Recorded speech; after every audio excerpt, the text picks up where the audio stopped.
एक बार फिर से जागो भारत में आपका स्वागत है। एक बड़ी खबर मिल रही है राजस्थान से, जहां पर अलवर में भीषण सड़क हादसा हो गया। ट्रैक्टर ट्रॉली पलटने से 3 महिलाओं की मौत हो गई। ट्रैक्टर ट्रॉली में दरअसल 24 लोग सवार थे। ट्रैक्टर ट्रॉली में बैठकर मजदूरी करने के लिए सभी जा रहे थे। इसी बीच खबर आई कि हादसा हो गया। हादसा किन कारणों की वजह से हुआ है, ये जांच का विषय है। ट्रैक्टर ट्रॉली में 24 लोग सवार थे। मजदूरी करने के लिए सभी महिलाएं जा रही थी और इसी बीच हादसा हो गया।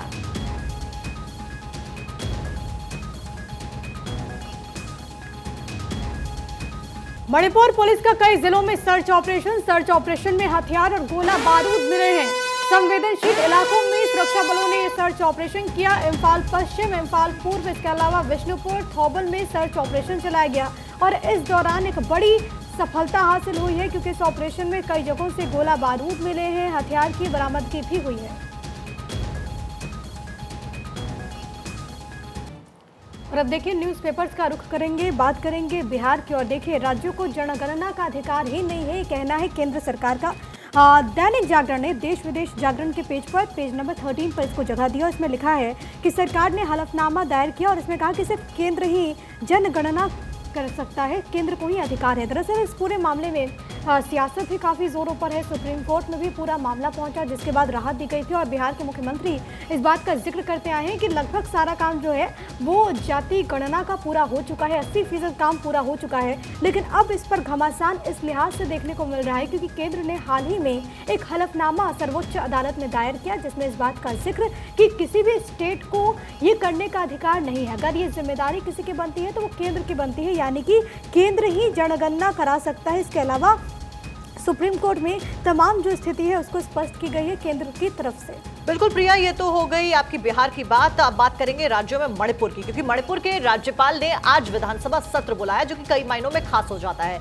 सुबह 11 बजे से सदन की कार्रवाई शुरू होगी। सत्र का कुकी संगठनों ने विरोध किया है। जैसा कि हम सबको पता है, मणिपुर में जो हालात बने थे, जो तस्वीरें सामने आई थी, जिस तरीके से हिंसक झड़प होती हुई हमें दिखाई दी, दो समुदाय, कुकी और मैतेई समुदाय के बीच में ये झड़प का पूरा मामला और आरक्षण को लेकर जो भी दोनों के बीच में मतभेद होते हुए नजर आया। उसके बाद तमाम जो आरोप प्रत्यारोप का सिलसिला था और राजनीति कारण इस पूरे मुद्दे का किया गया, वो हम सब ने देखा। और उसके बाद महिलाओं का मुद्दा भी गरमाया और मणिपुर के जो हिंसा थी उसकी गूंज केवल मणिपुर तक सीमित नहीं रही, बल्कि हमने देखा कि किस तरीके से महिमा मॉनसून सत्र में भी इसकी गूंज सुनाई थी। बिल्कुल आपने सही कहा। और इसी बीच देखिए, आपने ये भी देखा है कि कुकी और मैतेई समुदाय आपस में कैसे भिड़ते हुए नजर आए थे। अलग अलग जगहों से तस्वीरें सामने आई थी और वो भयानक तस्वीरें भी आपने देखी थी। और एक्शन मोड उसको लेकर के पुलिस फिलहाल एक्शन मोड में नजर आई थी। और उसके बाद अब फिलहाल सत्र बुलाया गया है। किस तरह से विरोध होता है सदन में, किस तरह से हंगामा होता है, वो देखना काफी महत्वपूर्ण है। अगली खबर आपको बता दें, पाकिस्तान में भारतीय उच्चायोग की नई प्रभारी की नियुक्ति हो गई है। और आपको ये भी बता दें कि गीतिका श्रीवास्तव को फिलहाल भारतीय उच्चायोग का नया प्रभारी बनाया गया है। मिनिस्ट्री ऑफ एक्सटर्नल अफेयर्स में संयुक्त सचिव के तौर पर फिलहाल गीतिका कार्यरत है, लेकिन अब नई जिम्मेदारी इनको सौंपी गई है और पाक में भारतीय उच्चायोग की प्रभारी की नियुक्ति फिलहाल की गई। प्रिया, तो ये एक बड़ी खबर है और गीतिका श्रीवास्तव को एक बड़ी जिम्मेदारी दी गई है। अब आगे बढ़ते हैं साक्षी।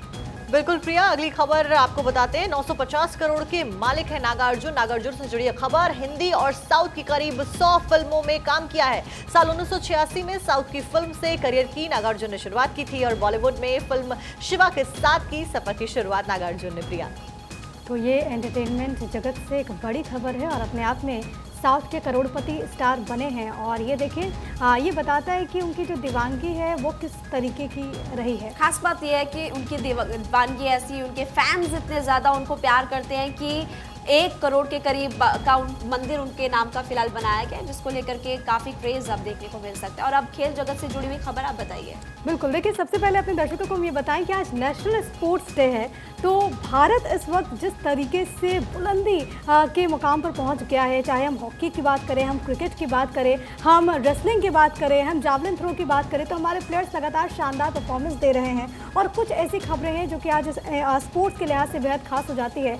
Asia cup cricket series part 4, और इसके बारे में हम आपको जानकारी दे रहे हैं। पिछले वर्ल्ड कप से भारत सबसे कामयाब टीम है। पाक का टॉप ऑर्डर सेंचुरी बनाने में बेस्ट। श्रीलंका की टीम भी कमज़ोर नहीं। तो ये दरअसल एक नया ऑर्डर है जिसके बारे में आपकी टीवी स्क्रीन पर हम जानकारी दे रहे हैं और तमाम जो न्यूज़पेपर्स हैं उन्होंने बहुत प्रमुखता के साथ इस पूरे खबर को यहाँ पर उठाया भी है, क्योंकि देखिए हम जब बात करते हैं कि क्रिकेट के लिहाज से, स्पोर्ट्स के लिहाज से अपने आप में ये जो तमाम खबरें हैं वो बहुत ज़्यादा खास हो जाती है। Asia cup cricket series part 4 और उसमें किस तरीके से भारत लगातार कामयाबी हासिल कर रहा है, किस तरीके से पूरा ऑर्डर है, इसके बारे में आपकी टीवी स्क्रीन पर जो न्यूज़पेपर्स में छपा भी है उसके बारे में आपको बता रहे हैं और आगे जो बाकी के कंट्रीज़ हैं वो किस पायदान पर है उसके बारे में भी जानकारी आपकी टीवी स्क्रीन पर। और अगली खबर आपको बताएंगे। और देखिए ये काफ़ी अच्छी खबर है, क्योंकि देखिए भारतीय झंडे के साथ पाक खिलाड़ी ने फोटो खिंचवाई है। पाक एथलीट ने तिरंगे के साथ फोटो खिंचवाई है और गोल्ड विनर नीरज चोपड़ा ने दरअसल उनको बुलाया फोटो सेशन के लिए। वो पहुंचे, सिल्वर मेडल पाक खिलाड़ी ने जीता है, नदीम ने जीता है। और उसके बाद ऐसी तस्वीरें कुछ सामने आई जो कि दिल को खुश कर देती है। देखिए तस्वीर इस वक्त आपको लगातार हम दिखा भी रहे हैं। एक तरफ जहां हमने देखा है प्रिया, साक्षी की पाकिस्तान और भारत के बीच छनी रहती है, सोशल मीडिया पर भी हम देखते हैं कि कैसे प्रतिक्रियाएं आती हैं, लेकिन जब इस तरह की खिलाड़ियों से तस्वीरें सामने आती है तो दिल खुश हो जाता है। बिल्कुल महिमा, लेकिन हमेशा से देखिए बात कही जाती है, आप भी जिक्र कर रही हैं कि पॉलिटिकली हमारे रिलेशन किसी कंट्री के साथ में कैसे हैं वो एक तरफ होता है, लेकिन अमूमन हमने देखा है जब प्रतिक्रियाएं सामने आती हैं दूसरे देशों के लोगों के द्वारा जिनके साथ में शायद पॉलिटिकली हमारे संबंध अच्छे ना हो, लेकिन वो लोग कहते हैं कि हम अपना साथी मानते हैं, हम भाईचारे की बात करते हैं। तो ऐसे एग्जाम्पल्स कई सारे सेट हुए और ये भी उनमें से एक एग्जाम्पल है प्रिया। ये ऐसा भी है कि अगर आप आतंकवादी बनाएंगे तो आपका मुकाबला किया जाएगा, आपको सिखाया जाएगा, आपको संभाला जाएगा, आपको फटकार लगाई जाएगी। लेकिन अगर आप खिलाड़ी तैयार करेंगे तो खुले बाहें से भारत आपका स्वागत करेगा। और देखिए एक और तस्वीर है, मैं आपको बहुत जल्दी से दिखा देती हूँ। ये तस्वीर बहुत खास है क्योंकि नीरज ने गोल्ड तो जीत लिया है लेकिन वो दिल कैसे जीत रहे हैं। दरअसल हंगरी में एक महिला वहाँ पर पहुँची थी ऑटोग्राफ लेने के लिए और भारत के तिरंगे पर वो ऑटोग्राफ चाहती थी, लेकिन नीरज चोपड़ा ने कहा कि देखिए ये फ्लैग कोड का उल्लंघन है, हमारा जो प्रतीक है उसका उल्लंघन है, तो मैं आपको तिरंगे पर तो ऑटोग्राफ नहीं दूंगा। लेकिन उनकी टी शर्ट पर नीरज ने यहाँ पर ज़रूर ऑटोग्राफ दिया था। और हमारा जो सहयोगी न्यूज़पेपर है फर्स्ट इंडिया, वो उसने भी बहुत प्रमुखता के तौर पर इस खबर को उठाया। फ्रंट पेज में golden boy wins gold again, Neeraj Chopra की खबर को तरजीह यहाँ पर दी गई है।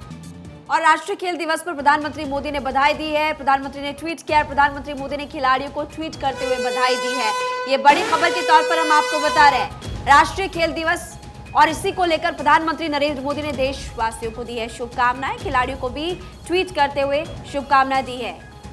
तो ये ट्वीट आपको इस वक्त हम लगातार दिखा रहे हैं और जो ट्वीट फिलहाल प्रधानमंत्री की तरफ से किया गया है वो आपकी टीवी स्क्रीन पर है। प्रधानमंत्री ने ट्वीट कर दी शुभकामनाएं और खेल दिवस को लेकर के बधाई दी है।